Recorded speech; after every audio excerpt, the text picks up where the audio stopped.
तो नमस्कार बच्चों, वेलकम टू योर प्यारा प्यारा चैनल प्रैक्टिस मास्टर। आज मैं लूंगा आपका 1 मिनट और दूंगा आपको एक इंपॉर्टेंट क्वेश्चन का एक्सप्लेनेशन। ध्यान से देखिएगा। ये सवाल ये है कि कॉन्वेक्स लेंस के हाफ पार्ट को अगर मैं ब्लैक पेपर से कवर कर दूं तो क्या अभी भी ये कॉन्वेक्स लेंस इमेज का फॉर्मेशन करेगा या नहीं करेगा? जी, तो इसका आंसर है हाँ, बिल्कुल कॉन्वेक्स लेंस अभी भी इमेज का फॉर्मेशन करेगा। और ऐसा क्यों होता है तो देखिएगा, ध्यान से हमारी बात को सुनिएगा।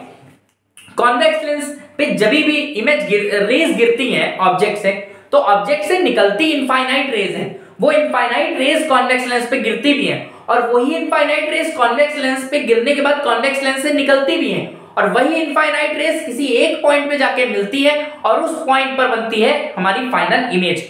लेकिन हम इनफाइनाइट रेज तो अपने रे डायग्राम में दिखा नहीं सकते, लिहाजा हम अपनी किताबों में जो रे डायग्राम देखने को पाते हैं उसमें ऑब्जेक्ट से 2 रेज निकाली जाती हैं, क्योंकि मिनिमम 2 रेज की जरूरत होती है इमेज के फॉर्मेशन के लिए। तो ध्यान से सुनिएगा, आपके सामने ये जो रे डायग्राम है इसमें भी एक कॉन्वेक्स लेंस है और मैंने इसके अपर हाफ पार्ट को ब्लैक पेपर से कवर कर दिया है।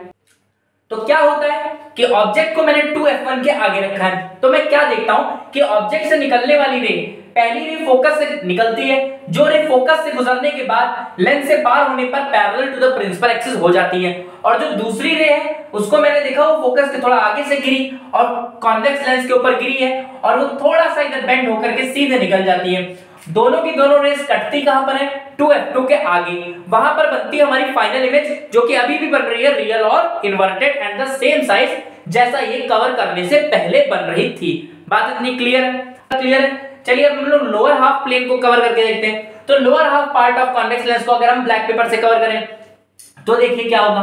अभी भी मैंने जैसा कि कॉन्सेप्ट बताया है कि एक ऑब्जेक्ट से इनफाइनाइट रेज निकलती हैं, अगर आपका आधा पार्ट कवर है कोई टेंशन नहीं, बचे हुए आधे पार्ट में से रेज निकलेंगी और वो रेज मिलकर के उसी पॉइंट पे जाएंगी जहां पहले मिलना था। अब की बार कुछ चंद रेज कम होंगी क्योंकि ब्लैक पार्ट से कोई रेज नहीं निकली है, तो वो रेज जब वहां जाएंगी तो वहां पे इमेज का फॉर्मेशन भी बिल्कुल होगा।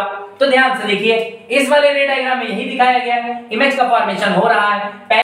पहली रे प्रिंसिपल एक्सिस के पैरेलल है, वो फोकस से होके गुजरती है, और दूसरी रे हमने गुजारी है थोड़ा सा नीचे, ठीक है, पैरेलल लाइन से थोड़ा सा नीचे, और वो रेज भी जाके आगे मिली 2f2 के आगे, और इस तरह से रियल एंड इन्वर्टेड इमेज अभी भी बनी है।